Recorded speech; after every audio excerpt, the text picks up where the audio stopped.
My next guest, Christian, says he was recruited into a hate group at age 14. Why? Number one need is acceptance.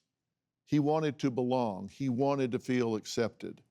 He says he eventually had a change of heart, renounced his hateful beliefs, and turned his life around. Christian, you told our producers that trying to argue with extremists about hate doesn't work. Why do you say that? Well, I think it's important to remember that people don't join hate groups because of the ideology primarily at the very beginning. It's a search for identity, community, and purpose. Acceptance, like you said, is really important. And for me, at 14 years old, I was really searching for a place to belong. So, in 1987, I was standing in an alley one day. I was smoking a joint. I had already started to show maladaptive behaviors because I was searching for something. And a man came up to me and he pulled the joint from my mouth and he looked me in the eyes and he said, "That's what the Jews want you to do to keep you docile." I was 14. I didn't know if I'd met a Jewish person. I didn't even know what the word docile meant. But it was the first time in my life that I felt as though somebody had started to pay attention to me.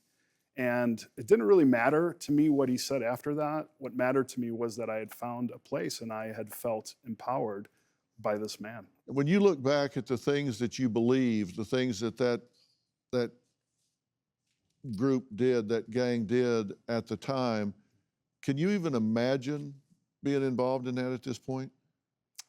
No, I mean, I can tell you that I thought I hated Jews. I thought I hated blacks. I thought I hated all immigrants. And in fact, I came from a family of immigrants myself.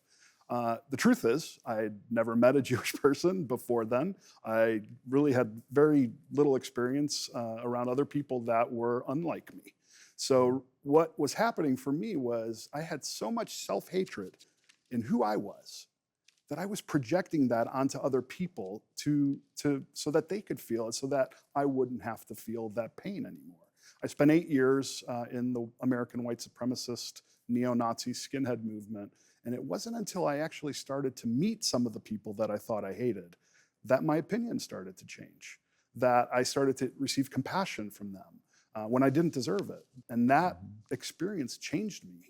What happened when you had a child? My purpose suddenly changed from wanting to scorch the earth to wanting to build a better earth for my children and all the other people that lived in it. And it changed my life because I finally found something to love. All of those groups seem to feel put upon and downtrodden, and they have to find somebody to look down on. They don't want to be on the bottom rung. They got to find somebody that they feel superior to. I think that actually is the most important thing that we've said here, is that there is the ideology of white supremacy says that only one group can win. And if we want to win, everybody else has to lose.